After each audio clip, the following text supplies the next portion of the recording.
follow me. We're going to tell a story about Germany at Christmas time. It's going to be fantastic. I love your rap.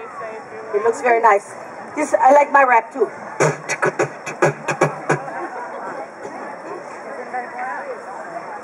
Oh my goodness. You didn't tell me big time Hollywood movie directors were going to be here. Wow, hello. Hello. You know, that was kind of good. And now that you're in Germany, you must say it as though you are in Germany. Let's try it again. Hello. Hello. Hello and willkommen. My name is Helga. Did you know that many of the customs and traditions celebrated around the world at Christmas time originated in Germany? Yeah. Oh, Christmas time is my favorite time of year. You should see how we decorate. Lights and candles. There are snow villages and nativity scenes. We hang up glass bubbles, wooden crafts, garland, tinsel. I love everything to do about Christmas, don't you? Yeah. Oh, that's a good yeah. Yeah. Something else I love about Christmas time maybe is a little Christmas shopping. Who likes to shop? In Germany, we go to the Weihnachtsmarkt, and that's a Christmas marketplace, something like the one you are in right now. And when I go shopping, I like to buy something for the children. And this tradition begins on December 1st and runs all the way through December 24th. Who knows what it's called? An advent calendar. An advent calendar, you're right. That's how we say it in German. You know how we say it in English? An advent calendar. Yeah, it's the same thing. But they all have 24 doors, and the children get to open one door each day leading up to Christmas Day. And look, children, when you open a door, you get a prize. Yeah, you might get to see a beautiful Christmas scene, huh? Or maybe there's a piece of my favorite German chocolates. Or maybe a toy. So the children, they play with the advent calendars. The families, they run to and fro in the Weihnachtsmarkt. Grandma and Mama, when they're done with their shopping, they go to the kitchen. Oh, they bake. Crystal and Pfeffernuss. The most delicious cakes and pastries. Does anyone have a German grandma or grandpa? Ah, do you call them Oma and Opa? Oma and Opas? Yeah. And Streuselkuchen. Oh, very good. Oh, excuse me. I got a tickle. Oh, my tickle. Ah, Penny, stop tickling me. But when I was little, like you, I would be in the kitchen with my Oma, my grandma, and we would bake the cookies. I would get to put on the smiley faces, on the gingerbread cookies. Yeah, I would get to put that on, and my grandma, she would be making the glühwein, the spiced mulled wine. And of course she had to taste the glühwein, so she would make the cookies and taste the glühwein, and make the cookies and taste the glühwein. Yeah, has anybody else here had the glühwein? More than once? Yeah. So did my Oma. That's why she was in the kitchen all the time. But besides the tasty wine and the wonderful cookies, in Germany we're famous for our Christmas decorations. Now we call this a Tannenbaum, or a Christbaum. What do you call it? Christmas tree. A Christmas tree, yeah. You want to hear the story of the first Christmas tree? Say yeah. Yeah. Good, because I'm going to tell you. Once upon a time there was a minister named Martin Luther, and he was a famous man who lived in Germany hundreds of years ago. Now one winter's night, Martin Luther, he was out walking in the winter woods, and he was thinking and praying about what he would say for his Christmas Eve sermon. And suddenly, he was overcome by the beauty of the starlight shining down on the snow-covered boughs of the fir trees. And as that heavenly light shone down all around him, Martin Luther was reminded of the star that shone the very night the Christ child was born. He was so captivated by the beauty of the lighted trees that he cut one down. He did. He took it home. He dragged it into the house. Now, children, you have to remember this is the first Christmas tree.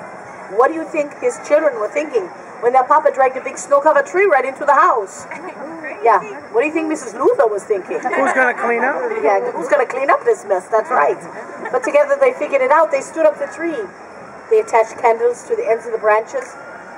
And when they were lit, the first Tannenbaum shone and sparkled, just like the beautiful snow-covered trees of the forest. Now our German Christmas tree is so famous. It has its very own song. It's called O Tannenbaum. Let's sing it now. I'll start and you join in. O Tannenbaum, however green your branches. Now you.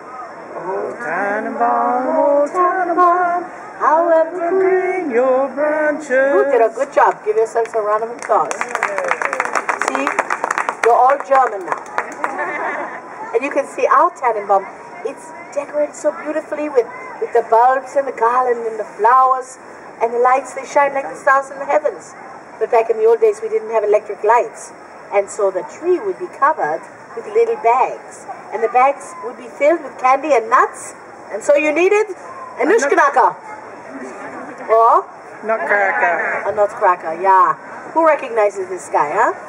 There's been music and songs and a ballet written about him.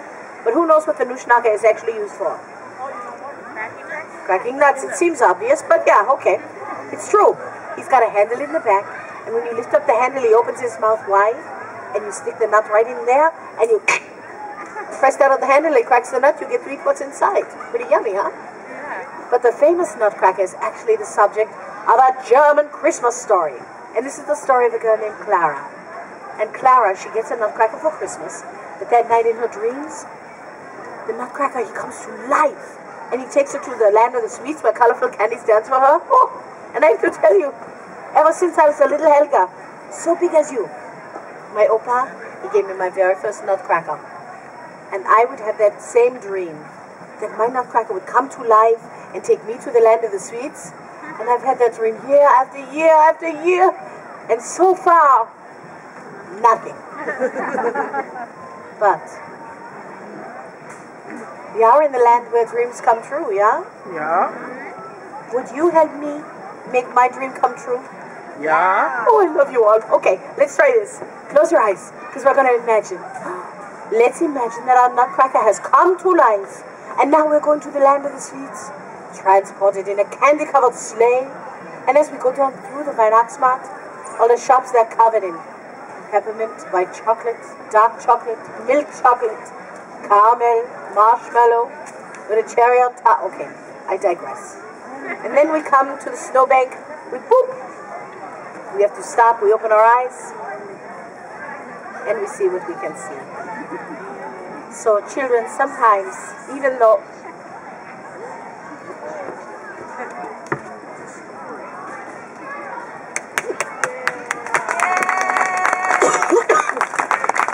Now you tickled me. You and Penny, you're both up to something. Dankeschön for being here, Nutcracker. I want to thank you, and I want to thank all of you for listening to my stories of Germany. I hope you enjoyed hearing them as much as I enjoyed sharing them with you. And allow me to wish to you peace to you and yours at Christmas time. Or as we say in Germany, Schlaf in himmlischer Ruhe. Sleep in heavenly peace. Now maybe we could get one picture. If you stand in front of me, we're going to do that. For those of you who would like to get in the group picture, we are going to invite people to come on up. We're going to take one